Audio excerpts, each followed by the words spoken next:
Oke, cek. Cari dulu.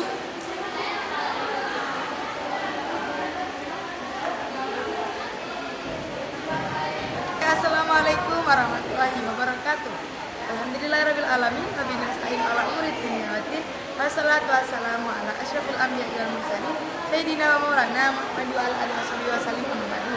Yang terhormat Abirin dan Umida selaku pengasuh pondok pesantren Seperti Al-Harban Ibda, terhormat Mas Awa Mas Amin Zara Nindya selaku keluarga besar pesantren Seperti Al-Harban Ibda, yang terhormat guru-guru, para pengurus serta teman-teman yang saya dan saya banggakan. Di sini saya Nisla Nurulita dari kelas 11 MA Al-Harban Ibda akan mempresentasikan tentang peta imajinasi saya, yakni yang berjudul wasiat dari pelajaran. Oke, kelas 11. Apa itu wasiat? Wasiat adalah pernyataan seseorang untuk memberikan harta atau barangnya kepada orang yang memiliki piutang atau untuk memanfaatkan hartanya. Pada dasarnya, wasiat ini didasarkan di Al-Quran pada surat Al-Baqarah ayat 180. Kutiba alaikum idza hadara ahadakumul mautu khairanil wasiyatu lil walidaini, itu yang artinya apa? Wasiat itu diberikan kepada siapa dulu? Wasiat didulukan pada siapa? Yakni pada keluarga, sahabat, saudara dekat. Kemudian perintah daripada wasiat ini ada hadis. Hadis riwayat Muslim dari Ibnu Umar nomor 374, yang artinya apabila engkau, intinya itu di dalam hadis itu, apabila engkau memberikan wasiat maka hendaklah berikan wasiat itu dengan adil. Lanjut, di sini ada rukun daripada wasiat. Rukun daripada wasiat yang pertama tuh ada orang yang berwasiat. Orang yang berwasiat sendiri itu syaratnya seorang yang mukallaf, seorang yang sehat akalnya, balik dan tidak dipaksa. Dan orang yang mumayyiz, yakni mumayyiz yang bisa membedakan antara yang hak dengan yang batil. Orang yang sehat, maksudnya sehat itu sehat akal. Tapi ada pengecualian seperti ini. Misalnya orang itu sehat akalnya itu nggak patah sehat, tapi akan tetapi dia tuh nggak ngerti kalau itu barangnya, maka itu hukumnya nggak apa-apa, seperti itu. Kemudian ada penerima di sini syaratnya itu ada Islam harus Islam, kemudian merdeka, dewasa, berakal, amanah dan cakap. Nah, pokoknya poin penting bagi penerima itu adalah amanah dan cakap. Seorang itu harus amanah, penerima itu harus amanah karena agar si harta wasiat itu nggak sia-sia. Dan cakap ketika dia berbicara, dia bisa ngomong ini buat ini seperti itu. Kemudian ada pertanyaan juga, misalnya apakah anak kandungan di dalam perut itu mendapatkan wasiat? Anak kandungan dalam perut itu mendapatkan wasiat. Karena anak kandungan dalam perut juga mendapatkan warisan, maka anak kandungan dalam perut itu juga, kalau ada sabda Rasulullah SAW bahwa anak di dalam kandungan itu juga berhak untuk mendapatkan wasiat. Itu. Terus rukunnya keempat itu ada barang yang diwasiatkan. Jadi sudah diniatkan untuk pemindahan kepemilikan daripada orang ini, pemindahan di sini, pemindahan kepemilikan.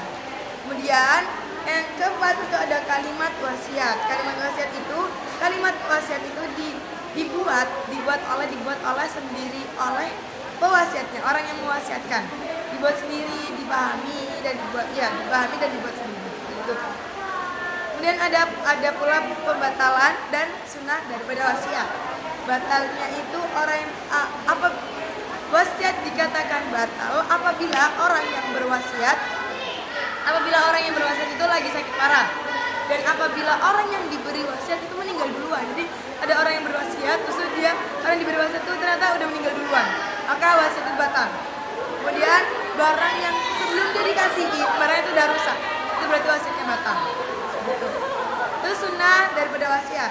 Sunnahnya itu kalau mau ngasih wasiat, kita tuh harus tahu siapa orangnya, tujuannya jelas, siapa dan tujuannya itu harus jelas. Nah, misalnya tujuannya tuh buat kebaikan, itu kan jelas, buat kebajikan, untuk orang miskin, untuk orang-orang yang Islam, orang soleh, orang yang mengerti, seperti itu. Kemudian ada pula wasiat yang diharamkan. Ini wasiat diharamkan. Itu wasiat apa aja sih wasiat yang diharamkan? Itu ada 4. Wasiat yang merugikan ahli warisnya, maksudnya maksudnya wasiat, jadi berwasiat tapi wasiatnya tuh merugikan yang mewasiat, yang si ahli warisan tadi. Terus memberi wasiat tapi buat ahli maksiat itu nggak boleh. Jadi memberi wasiat itu buat orang-orang yang salah-salah, orang baik, orang miskin, orang membutuhkan, nggak boleh pada ahli maksiat. Dan memberikan harta haram. Jadi misalnya kamu tuh wasiatkan, tapi mewasiatkan tuh mewasiatkan khomer atau mewasiatkan uang tapi hasil judi itu kan barang haram, itu nggak boleh. Mewasiatkan tempat ibadah atau membangun bukan tempat ibadah, tapi kan biasanya mewasiatkan masjid itu tuh nggak apa-apa, tapi membangun tempat hiburan itu nggak boleh. Wasiatnya kita bangunin kamu buat tempat klub itu nggak boleh, kayak gitu. Terus yang terakhir adalah hikmah daripada wasiat. Hikmahnya itu mendapatkan pahala yang berlipat ganda. Terus bagi penerima itu berkah ya. Jadi yang diwasiatkan itu harus baik untuk bagi penerima itu menjadi berkah, jadi amal kebajikan dan amal jariah di akhirat kelak, dan memberikan manfaat bermanfaat bagi kepentingan orang lain. Ada pertanyaan? Yang pertama, apa itu wasiat? Saya tadi sudah menjelaskan apa itu wasiat, yakni pernyataan seorang untuk memberikan harta, sebagian harta atau barangnya untuk memenuhi utang atau memanfaatkan hartanya. Demikian itu ada dalam Al-Quran dan As-Sunnah. Di Al-Quran ayat Al-Baqarah 180 dan sunnahnya hadis riwayat Muslim dari Ibnu Umar nomor 3074. Oke, sekian dari saya. Wabillahi taufiq wal hidayah. Kita sama-sama belajar. Maaf bila ada kesalahan kata maupun perbuatan sengaja maupun tidak sengaja. Assalamualaikum warahmatullahi wabarakatuh.